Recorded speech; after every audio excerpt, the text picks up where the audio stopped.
شروع اللہ کے نام سے جو سب پر مہربان ہے، بہت مہربان ہے۔ تمام تعریفیں اللہ کی ہیں جس نے اپنے بندے پر کتاب نازل کی اور اس میں کسی قسم کی کوئی خامی نہیں رکھی۔ ایک سیدھی سیدھی کتاب جو اس نے اس لیے نازل کی ہے کہ لوگوں کو اپنی طرف سے ایک سخت عذاب سے آگاہ کرے، اور جو مومن نیک عمل کرتے ہیں ان کو خوشخبری دے کہ ان کو بہترین اجر ملنے والا ہے جس میں وہ ہمیشہ ہمیشہ رہیں گے، اور تاکہ ان لوگوں کو متنبہ کرے جو یہ کہتے ہیں کہ اللہ نے کوئی بیٹا بنا رکھا ہے۔ اس بات کا کوئی علمی ثبوت نہ خود ان کے پاس ہے نہ ان کے باپ دادوں کے پاس تھا۔ بڑی سنگین بات ہے جو ان کے منہ سے نکل رہی ہے۔ جو کچھ وہ کہہ رہے ہیں وہ جھوٹ کے سوا کچھ نہیں۔ اب اے پیغمبر، اگر لوگ قرآن کی اس بات پر ایمان نہ لائیں تو ایسا لگتا ہے جیسے تم افسوس کر کر کے ان کے پیچھے اپنی جان کو گھلا بیٹھو گے۔ یقین جانو کہ روئے زمین پر جتنی چیزیں ہیں ہم نے انہیں زمین کی سجاوٹ کا ذریعہ اس لیے بنایا ہے تاکہ لوگوں کو آزمائیں کہ ان میں کون زیادہ اچھا عمل کرتا ہے۔ اور یہ بھی یقین رکھو کہ روئے زمین پر جو کچھ ہے ایک دن ہم اسے ایک سپاٹ میدان بنا دیں گے۔ کیا تمہارا یہ خیال ہے کہ غار اور رقیم والے لوگ ہماری نشانیوں میں سے کچھ زیادہ عجیب چیز تھے؟ یہ اس وقت کا ذکر ہے جب ان نوجوانوں نے غار میں پناہ لی تھی اور اللہ تعالیٰ سے دعا کرتے ہوئے کہا تھا کہ اے ہمارے پروردگار، ہم پر خاص اپنے پاس سے رحمت نازل فرمائیے اور ہماری اس صورتحال میں ہمارے لیے بھلائی کا راستہ مہیا فرما دیجیے۔ چنانچہ ہم نے ان کے کانوں کو تھپکی دے کر کئی سال تک ان کو غار میں سلائے رکھا۔ پھر ہم نے ان کو جگایا تاکہ یہ دیکھیں کہ ان کے دو گروہ میں سے کون سا گروہ اپنے سوئے رہنے کی مدت کا زیادہ صحیح شمار کرتا ہے۔ ہم تمہارے سامنے ان کا واقعہ ٹھیک ٹھیک بیان کرتے ہیں۔ یہ کچھ نوجوان تھے جو اپنے پروردگار پر ایمان لائے تھے اور ہم نے ان کو ہدایت میں خوب ترقی دی تھی اور ہم نے ان کے دل خوب مضبوط کر دیے تھے۔ یہ اس وقت کا ذکر ہے جب وہ اٹھے اور انہوں نے کہا کہ ہمارا پروردگار وہ ہے جو تمام آسمانوں اور زمین کا مالک ہے، ہم اس کے سوا کسی کو معبود بنا کر ہرگز نہیں پکاریں گے۔ اگر ہم ایسا کریں گے تو ہم یقیناً انتہائی لغو بات کہیں گے۔ یہ ہماری قوم کے لوگ ہیں جنہوں نے اس پروردگار کو چھوڑ کر دوسرے معبود بنا رکھے ہیں۔ اگر ان کا عقیدہ صحیح ہے تو وہ اپنے معبودوں کے ثبوت میں کوئی واضح دلیل کیوں پیش نہیں کرتے؟ بھلا اس شخص سے زیادہ ظالم کون ہوگا جو اللہ پر جھوٹ باندھے؟ اور ساتھیو، جب تم نے ان لوگوں سے بھی علیحدگی اختیار کر لی ہے اور ان سے بھی جن کی یہ اللہ کو چھوڑ کر عبادت کرتے ہیں، تو چلو اب تم اسی غار میں پناہ لے لو۔ تمہارا پروردگار تمہارے لیے اپنا دامن رحمت پھیلا دے گا اور تمہارے کام میں آسانی کے اسباب مہیا فرمائے گا۔ اور وہ غار ایسا تھا کہ تم سورج کو نکلتے وقت دیکھتے تو وہ ان کے غار سے دائیں طرف ہٹ کر نکل جاتا، اور جب غروب ہوتا تو ان سے بائیں طرف کترا کر چلا جاتا، اور وہ اس غار کے ایک کشادہ حصے میں سوئے ہوئے تھے۔ یہ سب کچھ اللہ کی نشانیوں میں سے ایک نشانی ہے۔ جسے اللہ ہدایت دے وہی ہدایت پاتا ہے، اور جسے وہ گمراہ رکھے اس کا تمہیں ہرگز کوئی مددگار نہیں مل سکتا جو اسے راستے پر لائے۔ تم انہیں دیکھ کر یہ سمجھتے کہ وہ جاگ رہے ہیں، حالانکہ وہ سوئے ہوئے تھے، اور ہم ان کو دائیں اور بائیں کروٹ دلواتے رہتے تھے، اور ان کا کتا دہلیز پر اپنے دونوں ہاتھ پھیلائے ہوئے بیٹھا تھا۔ اگر تم انہیں جھانک کر دیکھتے تو ان سے پیٹ پھیر کر بھاگ کھڑے ہوتے، اور تمہارے اندر ان کی دہشت سما جاتی۔ اور جیسے ہم نے انہیں سلایا تھا اسی طرح ہم نے انہیں اٹھا دیا تاکہ وہ آپس میں ایک دوسرے سے پوچھ گچھ کریں۔ ان میں سے ایک کہنے والے نے کہا، تم اس حالت میں کتنی دیر رہے ہوگے؟ کچھ لوگوں نے کہا، ہم ایک دن یا ایک دن سے کچھ کم نیند میں رہے ہوں گے۔ دوسروں نے کہا، تمہارا رب ہی بہتر جانتا ہے کہ تم کتنی دیر اس حالت میں رہے ہو۔ اب اپنے میں سے کسی کو چاندی کا یہ سکہ دے کر شہر کی طرف بھیجو، وہ جا کر دیکھ بھال کرے کہ اس کے کون سے علاقے میں زیادہ پاکیزہ کھانا مل سکتا ہے۔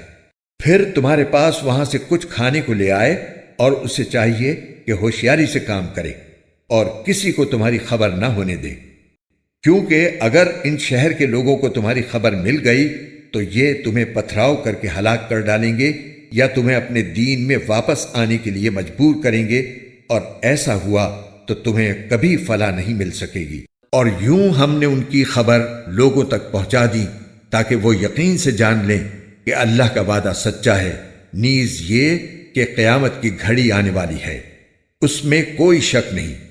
پھر وہ وقت بھی آیا جب لوگ ان کے بارے میں آپس میں جھگڑ رہے تھے، چنانچہ کچھ لوگوں نے کہا کہ ان پر ایک عمارت بنا دو، ان کا رب ہی ان کے معاملے کو بہتر جانتا ہے۔ آخر کار جن لوگوں کو ان کے معاملات پر غلبہ حاصل تھا انہوں نے کہا کہ ہم تو ان کے اوپر ایک مسجد ضرور بنائیں گے۔ کچھ لوگ کہیں گے کہ وہ 3 آدمی تھے اور چوتھا ان کا کتا تھا، اور کچھ کہیں گے کہ وہ 5 تھے اور چھٹا ان کا کتا تھا۔ یہ سب اٹکل کے تیر چلانے کی باتیں ہیں۔ اور کچھ کہیں گے کہ وہ 7 تھے اور 8واں ان کا کتا تھا۔ کہہ دو کہ میرا رب ہی ان کی صحیح تعداد کو جانتا ہے، تھوڑے سے لوگوں کے سوا کسی کو ان کا پورا علم نہیں، لہٰذا ان کے بارے میں سرسری گفتگو سے آگے بڑھ کر کوئی بحث نہ کرو اور نہ ان کے بارے میں کسی سے پوچھ گچھ کرو۔ اور اے پیغمبر، کسی بھی کام کے بارے میں کبھی یہ نہ کہو کہ میں یہ کام کل کر لوں گا، ہاں یہ کہو کہ اللہ چاہے گا تو کر لوں گا۔ اور جب کبھی بھول جاؤ تو اپنے رب کو یاد کر لو اور کہو مجھے امید ہے کہ میرا رب کسی ایسی بات کی طرف میری رہنمائی کر دے جو ہدایت میں اس سے بھی زیادہ قریب ہو۔ اور وہ اصحاب کہف اپنے غار میں 300 سال اور مزید 9 سال سوتے رہے۔ اگر کوئی اس میں بحث کرے تو کہہ دو کہ اللہ ہی بہتر جانتا ہے کہ وہ کتنی مدت سوتے رہے۔ آسمانوں اور زمین کے سارے بھید اسی کے علم میں ہیں، وہ کتنا دیکھنے والا اور کتنا سننے والا ہے، اس کے سوا ان کا کوئی رکھوالا نہیں ہے، اور وہ اپنی حکومت میں کسی کو شریک نہیں کرتا۔ اور اے پیغمبر، تم پر تمہارے پروردگار کی طرف سے جو وحی بھیجی گئی ہے اسے پڑھ کر سنا دو، کوئی نہیں ہے جو اس کی باتوں کو بدل سکے، اور اسے چھوڑ کر تمہیں ہرگز کوئی پناہ کی جگہ نہیں مل سکتی۔ اور اپنے آپ کو استقامت سے ان لوگوں کے ساتھ ساتھ رکھو جو صبح و شام اپنے رب کو اس لیے پکارتے ہیں کہ وہ اس کی خوشنودی کے طلبگار ہیں۔ اور تمہاری آنکھیں دنیاوی زندگی کی خوبصورتی کی تلاش میں ایسے لوگوں سے ہٹنے نہ پائیں، اور کسی ایسے شخص کا کہنا نہ مانو جس کے دل کو ہم نے اپنی یاد سے غافل کر رکھا ہے، اور جو اپنی خواہشات کے پیچھے پڑا ہوا ہے، اور جس کا معاملہ حد سے گزر چکا ہے۔ اور کہہ دو کہ حق تو تمہارے رب کی طرف سے آ چکا ہے، اب جو چاہے ایمان لے آئے اور جو چاہے کفر اختیار کرے۔ ہم نے بے شک ایسے ظالموں کے لیے آگ تیار کر رکھی ہے جس کی قناتیں ان کو گھیرے میں لے لیں گی، اور اگر وہ فریاد کریں گے تو ان کی فریاد کا جواب ایسے پانی سے دیا جائے گا جو تیل کی تلچھٹ جیسا ہوگا اور چہروں کو بھون کر رکھ دے گا۔ کیسا بدترین پانی اور کیسی بری آرام گاہ۔ البتہ جو لوگ ایمان لائے اور انہوں نے نیک عمل کیے تو یقیناً ہم نیک لوگوں کے اجر کو ضائع نہیں کرتے۔ یہ وہ لوگ ہیں جن کے لیے ہمیشہ رہنے والے باغات ہیں، ان کے نیچے سے نہریں بہتی ہوں گی، ان کو وہاں سونے کے کنگنوں سے مزین کیا جائے گا، وہ اونچی مسندوں پر تکیہ لگائے ہوئے باریک اور دبیز ریشم کے سبز کپڑے پہنے ہوں گے، کتنا بہترین اجر اور کیسی حسین آرام گاہ۔ اور اے پیغمبر، ان لوگوں کے سامنے ان 2 آدمیوں کی مثال پیش کرو جن میں سے ایک کو ہم نے انگوروں کے 2 باغ دے رکھے تھے اور ان کو کھجور کے درختوں سے گھیرا ہوا تھا، اور ان دونوں باغوں کے درمیان کھیتی لگائی ہوئی تھی۔ دونوں باغ پورا پورا پھل دیتے تھے اور کوئی باغ پھل دینے میں کوئی کمی نہیں چھوڑتا تھا، اور ان دونوں کے درمیان ہم نے ایک نہر جاری کر دی تھی۔ اور اس شخص کو خوب دولت حاصل ہوئی تو وہ اپنے ساتھی سے باتیں کرتے ہوئے کہنے لگا کہ میرا مال بھی تم سے زیادہ ہے اور میرا جتھا بھی تم سے زیادہ مضبوط ہے۔ اور وہ اپنی جان پر ستم ڈھاتا ہوا اپنے باغ میں داخل ہوا، کہنے لگا میں نہیں سمجھتا کہ یہ باغ کبھی بھی تباہ ہوگا، اور میرا خیال یہ ہے کہ قیامت کبھی نہیں آئے گی، اور اگر کبھی مجھے اپنے رب کے پاس واپس بھیجا بھی گیا تب بھی مجھے یقین ہے کہ مجھے اس سے بھی اچھی جگہ ملے گی۔ اس کے ساتھی نے اس سے باتیں کرتے ہوئے کہا کیا تم اس ذات کے ساتھ کفر کا معاملہ کر رہے ہو جس نے تمہیں مٹی سے اور پھر نطفے سے پیدا کیا، پھر تمہیں ایک بھلا چنگا انسان بنا دیا؟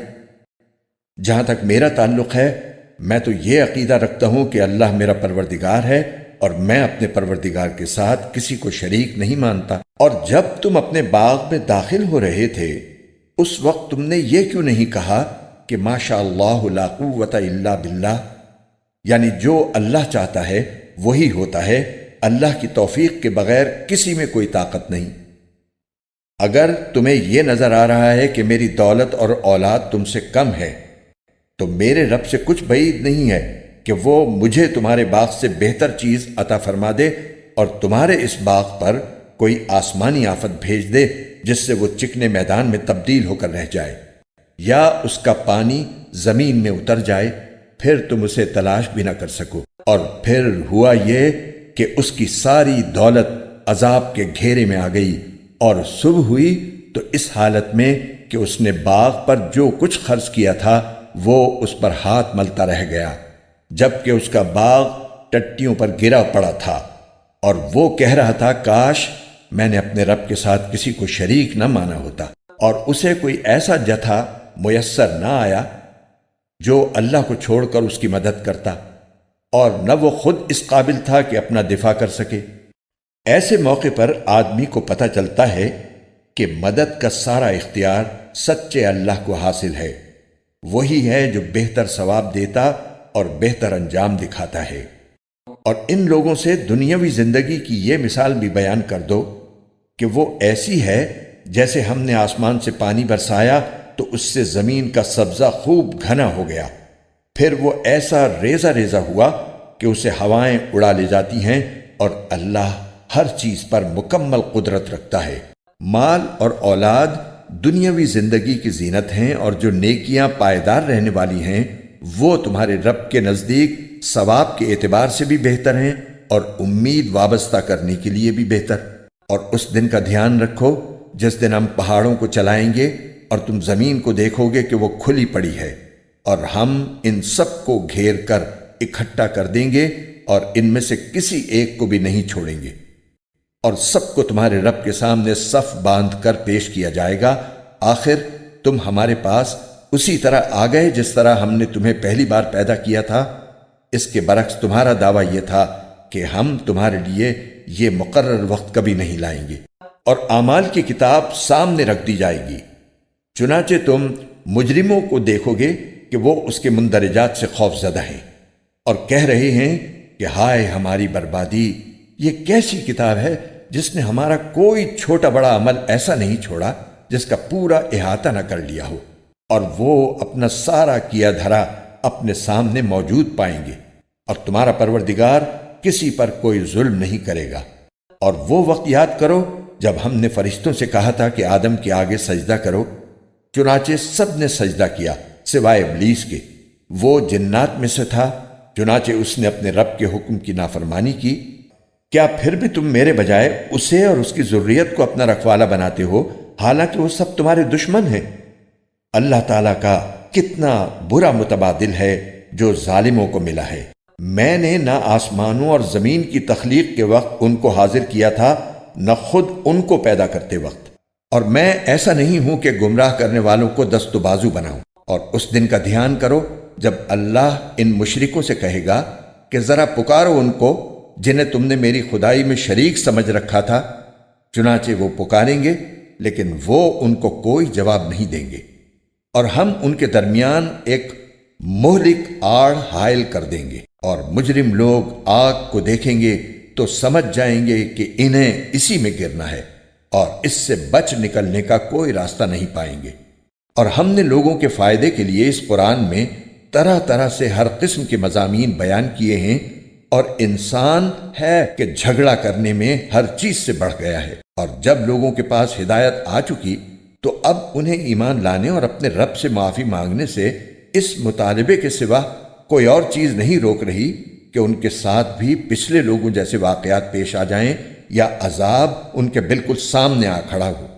اور ہم پیغمبروں کو صرف اس لیے بھیجتے ہیں کہ وہ مومنوں کو خوشخبری دیں اور کافروں کو عذاب سے متنبہ کریں، اور جن لوگوں نے کفر اپنا لیا ہے وہ باطل کا سہارا لے کر جھگڑا کرتے ہیں تاکہ اس کے ذریعے حق کو ڈگمگا دیں، اور انہوں نے میری آیتوں کو اور انہیں جو تنبیہ کی گئی تھی اس کو مذاق بنا رکھا ہے۔ اور اس شخص سے بڑھ کر ظالم کون ہوگا جسے اس کے رب کی آیتوں کے حوالے سے نصیحت کی جائے تو وہ ان سے منہ موڑ لے اور اپنے ہاتھوں کے کرتوت کو بھلا بیٹھے۔ حقیقت یہ ہے کہ ہم نے ان لوگوں کے کرتوت کی وجہ سے ان کے دلوں پر غلاف چڑھا دی ہے، جن کی وجہ سے وہ اس قرآن کو نہیں سمجھتے، اور ان کے کانوں میں ڈانٹ لگا دی ہے۔ اور اگر تم انہیں ہدایت کی طرف بلاؤ تب بھی وہ صحیح راستے پر ہرگز نہیں آئیں گے۔ اور تمہارا پروردگار بہت بخشنے والا بڑا رحمت والا ہے۔ جو کمائی انہوں نے کی ہے اگر وہ اس کی وجہ سے انہیں پکڑنے پر آتا تو ان کو جلد ہی عذاب دے دیتا، لیکن ان کے لیے ایک وقت مقرر ہے جس سے بچنے کے لیے انہیں کوئی پناہ گاہ نہیں ملے گی۔ یہ ساری بستیاں تمہارے سامنے ہیں۔ جب انہوں نے ظلم کی روش اپنائی تو ہم نے ان کو ہلاک کر ڈالا، اور ان کی ہلاکت کے لیے بھی ہم نے ایک وقت مقرر کیا ہوا تھا۔ اور اس وقت کا ذکر سنو جب موسیٰ نے اپنے نوجوان شاگرد سے کہا تھا کہ میں اس وقت تک اپنا سفر جاری رکھوں گا جب تک 2 سمندروں کے سنگم پر نہ پہنچ جاؤں، ورنہ برسوں چلتا رہوں گا۔ چنانچہ جب وہ ان کے سنگم پر پہنچے تو دونوں اپنی مچھلی کو بھول گئے، اور اس نے سمندر میں ایک سرنگ کی طرح کا راستہ بنا لیا۔ پھر جب دونوں آگے نکل گئے تو موسیٰ نے اپنے نوجوان سے کہا کہ ہمارا ناشتہ لاؤ۔ سچی بات یہ ہے کہ ہمیں اس سفر میں بڑی تھکاوٹ لاحق ہو گئی ہے۔ اس نے کہا بھلا بتائیے۔ عجیب قصہ ہو گیا۔ جب ہم اس چٹان پر ٹھہرے تھے تو میں مچھلی کا آپ سے ذکر کرنا بھول گیا، اور شیطان کے سوا کوئی نہیں ہے جس نے مجھ سے اس کا تذکرہ کرنا بھلایا ہو۔ اور اس مچھلی نے تو بڑے عجیب طریقے پر دریا میں اپنی راہ لے لی تھی۔ موسیٰ نے کہا اس بات کی تو ہمیں تلاش تھی۔ چنانچہ دونوں اپنے قدموں کے نشان دیکھتے ہوئے واپس لوٹے۔ تب انہیں ہمارے بندوں میں سے ایک بندہ ملا جس کو ہم نے اپنی خصوصی رحمت سے نوازا تھا اور خاص اپنی طرف سے ایک علم سکھایا تھا۔ موسیٰ نے ان سے کہا کیا میں آپ کے ساتھ اس غرض سے رہ سکتا ہوں کہ آپ کو بھلائی کا جو علم عطا ہوا ہے اس کا کچھ حصہ مجھے بھی سکھا دیں؟ انہوں نے کہا مجھے یقین ہے کہ آپ میرے ساتھ رہنے پر صبر نہیں کر سکیں گے، اور جن باتوں کی آپ کو پوری واقفیت نہیں ہے ان پر آپ صبر کر بھی کیسے سکتے ہیں؟ موسیٰ نے کہا انشاءاللہ آپ مجھے صابر پائیں گے، اور میں آپ کے کسی حکم کی خلاف ورزی نہیں کروں گا۔ انہوں نے کہا اچھا، اگر آپ میرے ساتھ چلتے ہیں تو جب تک میں خود ہی آپ سے کسی بات کا تذکرہ شروع نہ کروں آپ مجھ سے کسی بھی چیز کے بارے میں سوال نہ کریں۔ چنانچہ دونوں روانہ ہو گئے، یہاں تک کہ جب دونوں ایک کشتی میں سوار ہوئے تو ان صاحب نے کشتی میں چھید کر دیا۔ موسیٰ بولے ارے کیا آپ نے اس میں چھید کر دیا تاکہ سارے کشتی والوں کو ڈبو ڈالیں؟ یہ تو آپ نے بڑا خوفناک کام کیا۔ انہوں نے کہا کیا میں نے نہیں کہا تھا کہ آپ میرے ساتھ رہ کر صبر نہیں کر سکیں گے؟ موسیٰ نے کہا مجھ سے جو بھول ہو گئی اس پر میری گرفت نہ کیجیے اور میرے کام کو زیادہ مشکل نہ بنائیے۔ وہ دونوں پھر روانہ ہو گئے، یہاں تک کہ ان کی ملاقات ایک لڑکے سے ہوئی تو ان صاحب نے اسے قتل کر ڈالا۔ موسیٰ بول اٹھے ارے کیا آپ نے ایک پاکیزہ جان کو ہلاک کر دیا جبکہ اس نے کسی کی جان نہیں لی تھی جس کا بدلہ اس سے لیا جائے؟ یہ تو آپ نے بہت ہی برا کام کیا۔ انہوں نے کہا کیا میں نے آپ سے نہیں کہا تھا کہ آپ میرے ساتھ رہنے پر صبر نہیں کر سکیں گے؟ موسیٰ بولے اگر اب میں آپ سے کوئی بات پوچھوں تو آپ مجھے اپنے ساتھ نہ رکھیے، یقیناً آپ میری طرف سے عذر کی حد کو پہنچ گئے ہیں۔ چنانچہ وہ دونوں پھر روانہ ہو گئے، یہاں تک کہ جب ایک بستی والوں کے پاس پہنچے تو اس کے باشندوں سے کھانا مانگا تو ان لوگوں نے ان کی مہمانی کرنے سے انکار کر دیا۔ پھر انہیں ایک دیوار ملی جو گرا ہی چاہتی تھی، ان صاحب نے اسے کھڑا کر دیا۔ موسیٰ نے کہا اگر آپ چاہتے تو اس کام پر کچھ اجرت لے لیتے۔ انہوں نے کہا لیجئے، میرے اور آپ کے درمیان جدائی کا وقت آ گیا۔ اب میں آپ کو ان باتوں کا مقصد بتائے دیتا ہوں جن پر آپ سے صبر نہیں ہو سکا۔ جہاں تک کشتی کا تعلق ہے وہ کچھ غریب آدمیوں کی تھی جو دریا میں مزدوری کرتے تھے۔ میں نے چاہا کہ اس میں کوئی عیب پیدا کر دوں کیونکہ ان کے آگے ایک بادشاہ تھا جو ہر اچھی کشتی کو زبردستی چھین کر رکھ لیا کرتا تھا، اور لڑکے کا معاملہ یہ تھا کہ اس کے ماں باپ مومن تھے، اور ہمیں اس بات کا اندیشہ تھا کہ یہ لڑکا ان دونوں کو سرکشی اور کفر میں نہ پھنسا دے۔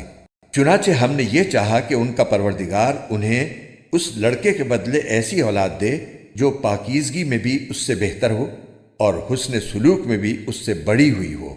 رہی یہ دیوار تو وہ اس شہر میں رہنے والے 2 یتیم لڑکوں کی تھی، اور اس کے نیچے ان کا ایک خزانہ گڑا ہوا تھا، اور ان دونوں کا باپ ایک نیک آدمی تھا۔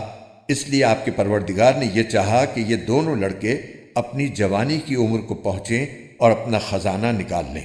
یہ سب کچھ آپ کے رب کی رحمت کی بنا پر ہوا ہے، اور میں نے کوئی کام اپنی رائے سے نہیں کیا۔